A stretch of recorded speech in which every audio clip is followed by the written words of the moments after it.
Hello, bienvenue dans cette nouvelle vidéo. Aujourd'hui, on va voir un petit tips pour vous aider à trouver des niches pour les marketplaces. Donc moi, ce que je fais souvent pour avoir des idées de nouvelles marketplaces, nouvelles niches, etc. En fait, ça part extrêmement souvent d'une chose qui est l'observation. Par exemple, quand je suis dans le train, je regarde les entreprises qu'il y a aux alentours.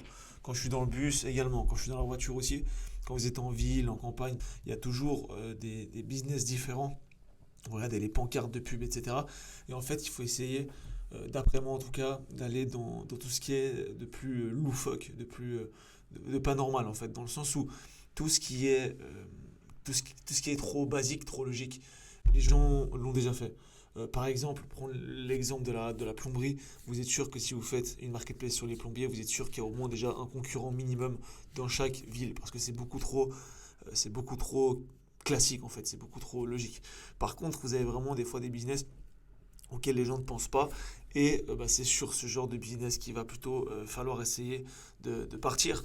Et après, moi, ce que je fais, dès que j'ai justement une idée de niche, de plusieurs niches, bah, déjà, première chose, je fais une liste, d'accord. Vous faites une liste sur les notes de votre iPhone, sur votre Google Sheet, enfin voilà, vous faites ce que vous voulez.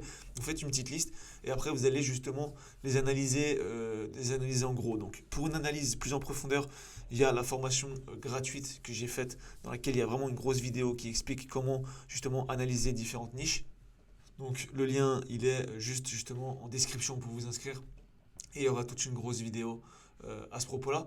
Mais en gros, la base, après, ce que je fais, c'est assez simple. C'est que tout d'un coup, admettons que je veux partir sur la niche de la création des sites internet. Enfin voilà, j'ai vu une entreprise qui propose la création de sites internet. Je me dis, j'ai envie de faire une marketplace sur la création de sites internet, mettre en relation des entreprises avec des clients. Ce qui est intéressant sur ce genre de niche également, c'est que souvent, vous pouvez prendre des deals pour vous. C'est quand même assez intéressant. Tout d'un coup, vous avez un client qui veut un site internet pour un beau budget, par exemple 2 3 4 000 euros, quelque chose d'assez basique, bah, vous pouvez le faire vous, empocher les 4 000 euros, au lieu de justement juste empocher par exemple 15% sur les 4 000 euros, ce qui ferait se faire 600 euros.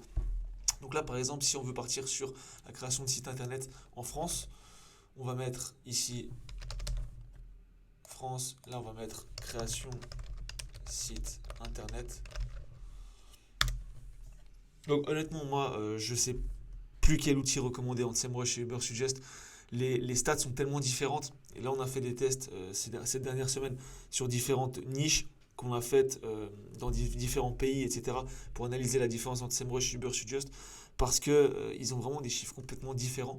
Mais on n'arrive pas à voir lequel est le plus correct, parce que de base, on a l'impression que c'est SEMrush parce que c'est une plus grosse boîte, etc. Et c'est vrai qu'il y a plus de détails, mais finalement, ils n'ont pas toujours raison non plus. Donc c'est voilà, on est en train d'analyser ça. Moi, je vous propose vraiment de regarder sur les deux idéalement. Là, pour l'exemple, on va venir qu'ici. Là, vous faites View All Keywords et tout simplement, vous allez voir les villes qui sortent en premier. Parce qu'une marketplace, vous le savez, c'est quelque chose de local, d'accord. C'est ça en fait la force d'une marketplace, c'est que vous allez utiliser votre mot-clé avec les localités, les villes, les communes, etc. Donc c'est vachement intéressant. Là par exemple, on voit création de site internet Dijon. On voit 8100 de volume pour 9 de difficulté, c'est juste ridicule. Par contre, on voit que le coût par clic il est à 11 euros, d'accord, et qu'il y a énormément, énormément, énormément de publicité. Vous pouvez les regarder avec l'outil par exemple You Search From, qui est juste là, voilà.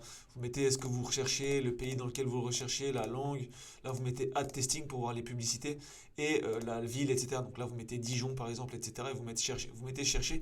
Et en fait, ça va lancer une recherche, par exemple, sur création. Vous pouvez mettre création de site internet comme si vous étiez à Dijon. Alors qu'en fait, vous êtes par exemple à Paris ou vous êtes peut-être en Thaïlande, peu importe. Vous pouvez utiliser cet outil qui est pas mal pour voir les pubs. Là, par exemple, si j'ai regardé juste avant, création de site internet Dijon, même en étant à Genève, d'accord, vous allez voir le nombre de pubs qu'il y a. Euh, Voilà, création de site internet Dijon, vous avez vu, je suis à Genève. Pour Dijon, ils disent 1, 2, 3, 4 déjà. 5, 6, 7 publicités.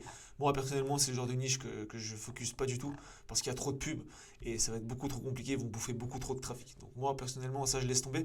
Mais c'était vraiment pour vous donner un peu l'idée, vous faire comprendre un peu le fonctionnement, comment moi, en tout cas, je fonctionne. Ça part vraiment d'idées de dehors, des idées un peu voilà, dans la vie réelle, pas forcément tout sur Internet.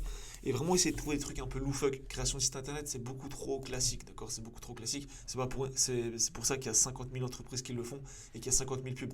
Essayez d'aller sur des trucs un peu plus un peu plus complexe, où il y a moins de publicité. Vous regardez, voilà, après vous analysez les villes, vous avez Dijon là qui est intéressant, vous voyez directement qu'après il n'y a plus rien. D'ailleurs ça, c'est bien la preuve que l'outil n'est pas fiable à 100%, parce que c'est impossible d'après moi que Dijon ait beaucoup plus de demandes que Paris, parce que là Paris, voilà, création de site internet, il a 390 et vous avez Dijon à 8100. Je suis désolé, mais ça me paraît un petit peu bizarre. On est d'accord, quand vous voyez l'écart entre le premier et le deuxième, ça montre que c'est vraiment pas très fiable ces trucs. Et que finalement, il faut arrêter d'hésiter tout le temps sur des chiffres. À dire oui, non, mais cette niche elle a 8006, celle-là elle a 8100, une elle a 23 difficultés, l'autre 24. Ça veut rien dire en réalité. Enfin, ça veut dire quelque chose, mais je pense que sur des petits volumes comme ça veut plus dire grand-chose.